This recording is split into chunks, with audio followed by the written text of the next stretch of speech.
ঈদের লম্বা ছুটি শেষে পুনরায় বসেছে ত্রয়োদশ জাতীয় সংসদের প্রথম অধিবেশন।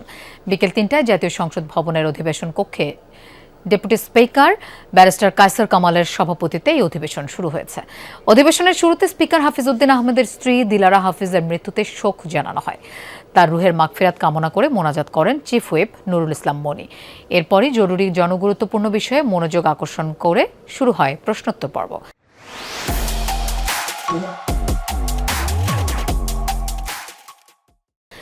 বিভিন্ন মন্ত্রণালয়ের মন্ত্রীদের প্রশ্ন করেন সংসদ সদস্যরা।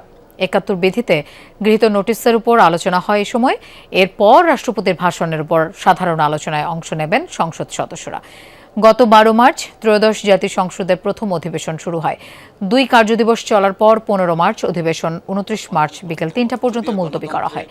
ওই দিন থেকে সংসদে রাষ্ট্রপতির ভাষণের উপর আনীত ধন্যবাদ প্রস্তাবের আলোচনা শুরু হয়। ত্রয়োদশ জাতীয় সংসদের এই প্রথম অধিবেশন চলবে আগামী ৩০ এপ্রিল পর্যন্ত।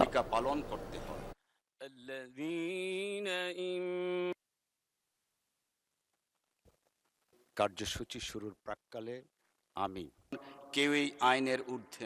দর্শক, সংসদ ভবনে আছেন আমাদের সহকর্মী আরফিন শাকিল। আমরা তার কাছে যাচ্ছি। আরফিন, আজকের অধিবেশনে কি কি বিষয় গুরুত্ব পাচ্ছে, দিনের কর্মসূচিতে কি রয়েছে, একটু বিস্তারিত জানতে চাই।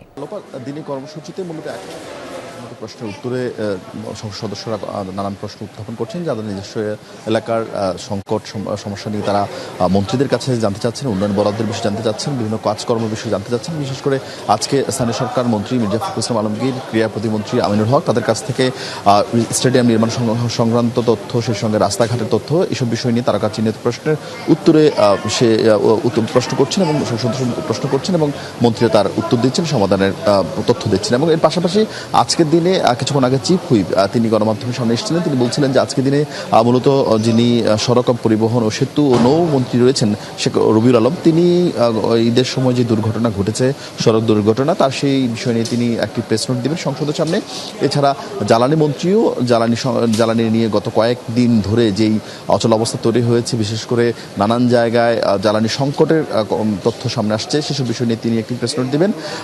এর বাহিরে মূলত আরেকটি বিষয় নিয়ে সরকারের তরফ থেকে সংসদীয় দলের সিদ্ধান্তের কথা জানানো হয়েছে, সেটি জুলাই সনদ নিয়ে সরকারের তরফ থেকে সিদ্ধান্ত হচ্ছে তারা জুলাই সনদ নিয়ে মূলত সংসদে আলোচনা করবে এবং সংসদে আলোচনা করে এই বিষয়ে সিদ্ধান্ত নেবেন, করণীয় ঠিক করা হবে, যেখানে সংবিধানকে সবচেয়ে বেশি প্রাধান্য দেওয়া হবে। অর্থাৎ সংবিধানের আলোকেই জুলাই সনদ বাস্তবায়নের বিষয়ে সরকার তার যে অবস্থান, সেই অবস্থান আবার পুনর্ব্যক্ত করেছেন। সেটি আজকে আলোচনার হয়তো সময় হবে না, তবে সেটি আগামী কয়েকদিনের আলোচনা সেটি হয়তো গুরুত্ব পাবে।